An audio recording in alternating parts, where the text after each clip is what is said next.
Hello everybody, it is day 3 of Banned Book Week 2020, and today we are discussing part 3 of Jude the Obscure by Thomas Hardy. Today in the Banned Book Week's mug we have some Assam tea, very delicious, very warm, very tasty. Cheers, my friends. So today I primarily wanted to touch on the relationships between the characters at the moment, and also touch on Hardy's beliefs as well as the beliefs of some of the characters about various things. I really wanted to look into Thomas Hardy's theological beliefs for this series this year, and a lot of what I found is not necessarily hearsay, but from what I can tell, a lot of his theology and religious beliefs are sort of up for debate, and scholars have discussed them a lot between them based on what he says in his works and what his friends have said about him and stuff like that. From what I could find, Hardy was raised Anglican, but as he moved through life, he became more and more agnostic, or at least that's the conclusion that many scholars and many friends of his have stated, whether it be in, as I said, like writings that writers he hung out with at his time contemporary to him, or modern scholars sort of putting the pieces together based on what people said about him and the contents of his work, such as Jude the Obscure, obviously. And I guess this sort of leads into the other belief thing that I wanted to talk about, and that is Sue's, it's not really a monologue, but Sue's statements about Christ minister, but you can broaden that to assume that she's talking about education in general, higher education in general. It's in chapter 4 of this part, where basically she and Jude are discussing Christ minister, and she has a lot of issues with how the place is run.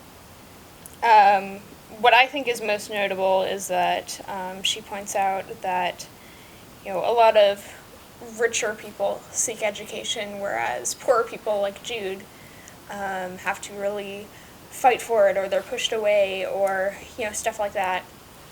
And I mentioned, I believe it was yesterday, could have been Monday, the talk of class issues in this book. That's a really prevalent theme throughout the book, and I think privilege in education is the primary target of Hardy's. As you probably know, this is still very much an issue today, and I can only assume it was an issue in Victorian times as well, obviously because Hardy is writing about it. But as we all know, the cost of college is a very hot-button debate issue, particularly here in the States, because college can be super expensive here. And I know it's tough. I don't really have an answer, but I'm just saying from my perspective as someone who is not super well off and is on a ton of scholarship and financial aid money to go to the school that I go to. I go to DePaul, obviously, on a metric crap ton of financial aid. And I will say I am very grateful for that, and it is a lot, obviously, but at the same time, this institution has found me worthy of all of this money, and they have that much, I guess, faith in me to do well at their school. So it's, I guess, encouraging, and it, I wouldn't say it makes it worthwhile, but it makes it feel earned. That's what I'm trying to say. I earned my scholarship. I've earned my place here, and if I was more well off and able to pay for more college out of pocket, I'm not sure I'd have the pride in my school that I do. And that's not to say you have to have pride in your school. I certainly didn't have pride in my high school, but again, for me personally, if you are in a similar situation and you want to debate with me in the comments or put in your perspective, I'd love to hear it. But at least from my perspective, I feel like I've earned the money that they've offered to help me out through this, and while it is still a lot, I feel like I'm getting a lot of value from it. You can go watch my first year of college reflection video. I love my school. I love the city that it's in. Right now I'm home, but by the time you see this, I'll be back there, and I mean it when I say I miss it so much. And I'm sure some of you are probably waiting for me to mention, or at least tie this to Rushmore, my favorite movie. That's a big theme in that film, as well as in Jude. And that's, I guess you could say, a theme that I resonate with, because going to Christian schools growing up, if you don't know, I went to Christian schools growing up, and I made a whole mini-series about it. But even though, like, my school was not a, like, bougie, expensive, elite, Rushmore-y private school, you know, there were still a lot of very wealthy people who I went to school with, and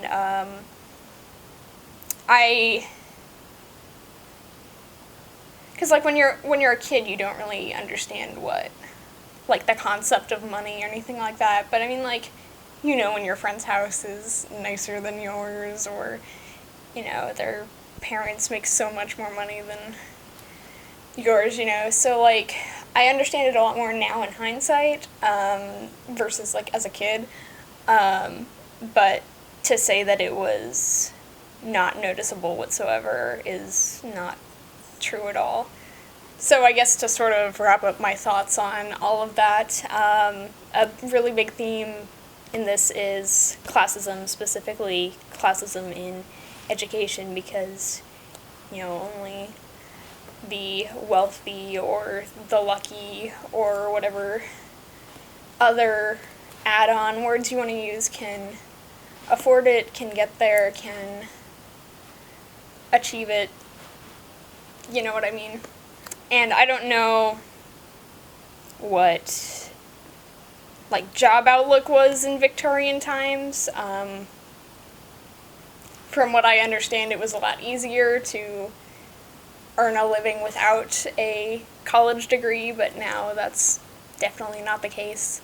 You know, Jude was in apprenticeships and stuff like that, whereas now you need, you know, an associate's or a bachelor's or whatever, so I don't know, I'd love to hear what people have to say about this, sort of comparing, like, classism in education in the time that this was written versus today, where college is ungodly expensive, especially here in the U.S.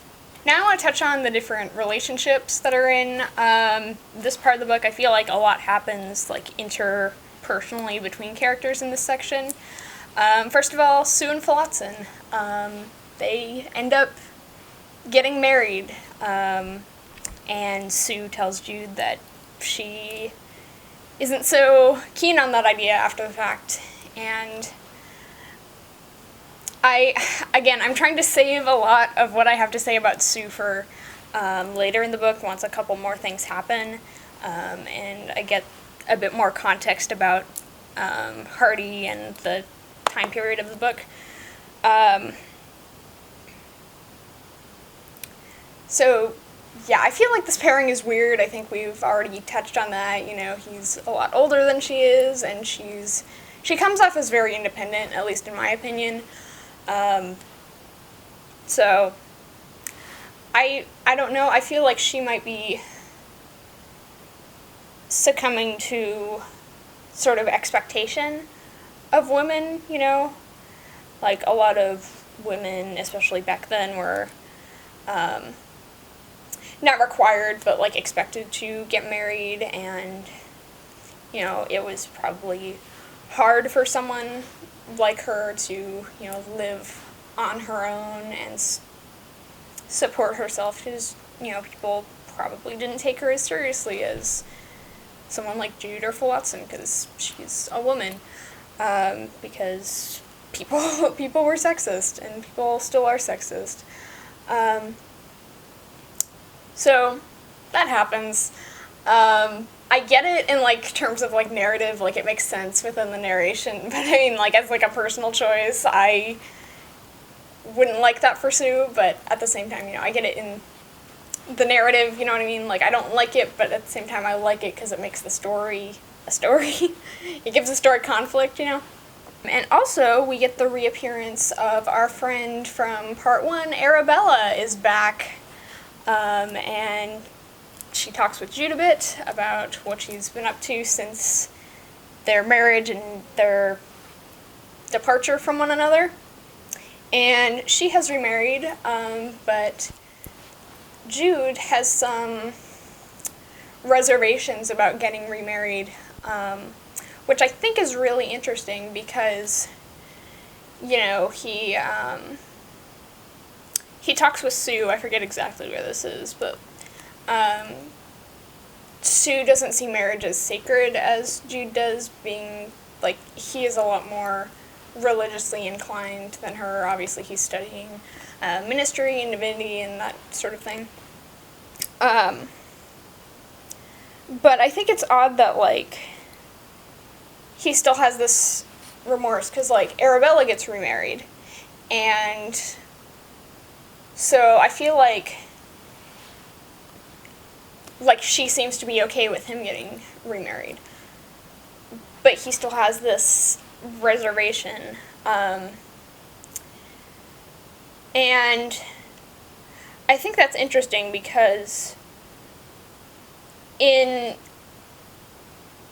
a marriage now, it's, you know, interpersonal, it's the two people, it's Jude and Arabella. No one else is really affected by this union. Arabella goes off and gets remarried, but Jude still feels like he shouldn't because of some personal issue, and in my interpretation, it's between him and God.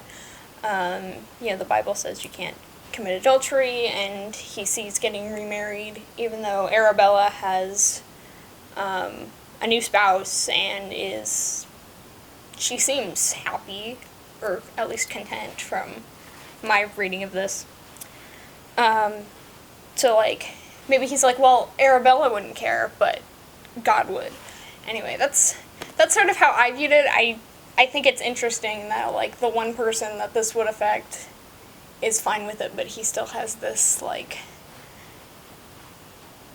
this is adultery kind of a thing, and anyway, that's just my interpretation. Let me know if you read it differently. Maybe it's, like, societal pressures or something like that, but at least in my opinion, it comes from his religious beliefs and convictions and his inclination towards the church. I probably should have mentioned this when I was talking more about education and academia, but Sue mentions an old friend of hers that she sort of had kind of a fling with. He was really interested in her to be, like, lovers and get married, but she was not. And I think that's an interesting sort of character trait of hers, and really fleshes her out as a character. And I think it's interesting how Sue sort of perceives herself and how the other characters perceive her, especially being, like, a woman in academia, especially at that time. Like, you know, she reads books and she's smart and she hangs out with all these men. I think she even says at one point, she's like, oh, it's like I'm, you know, just one of the boys, you know. She doesn't phrase it like that, obviously, but, you know, it's that sort of sentiment. Which brings me to Jude and Sue. Their relationship has sort of flourished after Jude has this conversation with Arabella. She's like, yeah, I remarried, you know, go live your life, hi, bye, that kind of a thing. And Sue's like, I shouldn't have married Flotsam. And so now they're, like, we kind of like each other, but, you know, marital relationships never work out in our family, and we're also cousins, so that's a thing, and also they have different views as to what marriage is. Like, Jude views marriage as a lot more sacred than Sue does, and I'll probably add more onto that tomorrow and the following day. So join me tomorrow for the 4th installment of Banned Book Week 2020 with Jude the Obscure, where we will catch up with Jude at Shaston. Join me tomorrow. You can subscribe, you can like, you can come back tomorrow. It'd be really cool if you subscribe, because then you can get notified when tomorrow's video goes live. I'm on Instagram, Twitter, Goodreads, Letterboxd, at _Claire Rosemary. You can see that on my in-screen card. And I'm going to call it there. Be sure to come back tomorrow, and I hope you're enjoying this book as much as I am. Specs, hugs, rock and roll. Love you.